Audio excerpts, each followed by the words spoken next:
معراج کی بات کرنے کا تو اب وقت آیا ہے، اس لیے کہ معراج کا سارا واقعہ تو مسجد اقصیٰ کے گرد گھومتا ہے۔ سبحان الذی اسریٰ بعبدہ لیلا من المسجد الحرام الی المسجد الاقصیٰ۔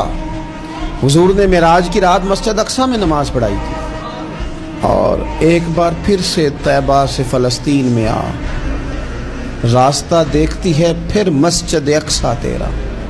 ایک بار حضور گئے تھے مکے سے مسجد اقصیٰ، اور پھر حضور فرماتے ہیں جب میں واپس گیا نا تو کفار میں جو کہ مسجد اقصیٰ دیکھی ہوئی تھی تو مجھ سے پوچھنا شروع کر دیا کہ مسجد اقصیٰ کی کھڑکیاں کتنی ہیں، دروازے کتنے ہیں، پلر کتنے ہیں۔ جب انہوں نے سوال جواب کیے تو حضور فرماتے ہیں کہ رب کریم نے مسجد اقصیٰ کو اٹھا کے میرے سامنے رکھ دیا۔ میں دیکھتا جاتا تھا، بتاتا جاتا تھا، کہہ لوں بات کر لوں۔ ایک دفعہ حضور مکے سے مسجد اقصیٰ آئے، اور ایک دفعہ مسجد اقصیٰ میرے نبی کی زیارت کے لیے مکے گئی، حضور کی زیارت کے لیے مکہ شریف گئی۔ اور میرے نبی تو صرف کسی چیز کی طرف ایک دفعہ دیکھ لیں تو وہ رحمت کے پھول کھلتے ہیں۔ مسجد اقصیٰ کی طرف منہ کر کے 17 مہینے میرے نبی نے نماز پڑھی ہے۔ مسلمانوں پتہ ہی کوئی نہیں، ہماری خبریں ہی اور ہیں، ہمارا درد ہی اور ہے، ہمیں پتہ ہی نہیں بم کہاں برس رہے ہیں، ہمیں یہ خبر ہی نہیں۔ اور میں اس دور میں تقریریں کر رہا ہوں جہاں سوتوں کو جگانا نہیں پڑتا، جاگتوں کو جگانا پڑتا ہے۔ سیانے لوگوں کو سمجھانا ہمارے ذمہ لگ گیا، کیا کرے؟ اس قوم کو سکھانا پڑتا ہے جسے پتہ سارا ہے، لیکن جان بوجھ کے آنکھیں ہماری بند ہیں۔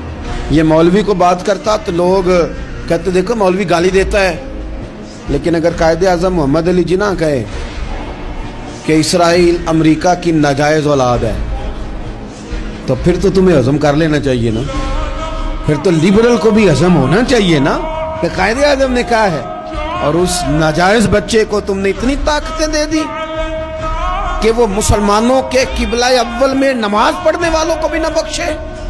کہاں گئی تمہاری وہ انسانی حقوق کی بڑی بڑی تنظیمیں، کدھر گئی؟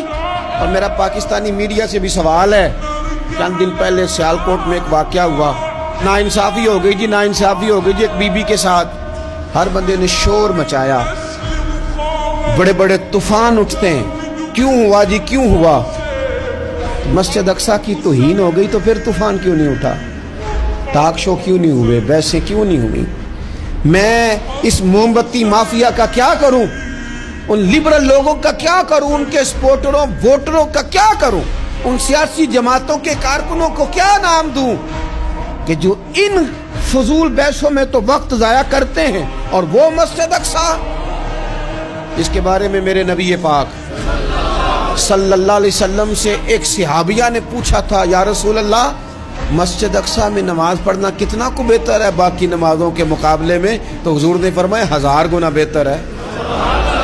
بی بی عرض کرنے لگی سونیا میں جا تو نہیں سکتی، دل بڑا کرتا ہے۔ حضور نے فرمایا جا نہیں سکتی تو وہاں تیل ہی بھجوا دے، جس میں حاضری لگوانے کی حضور بات کریں جس مسجد میں۔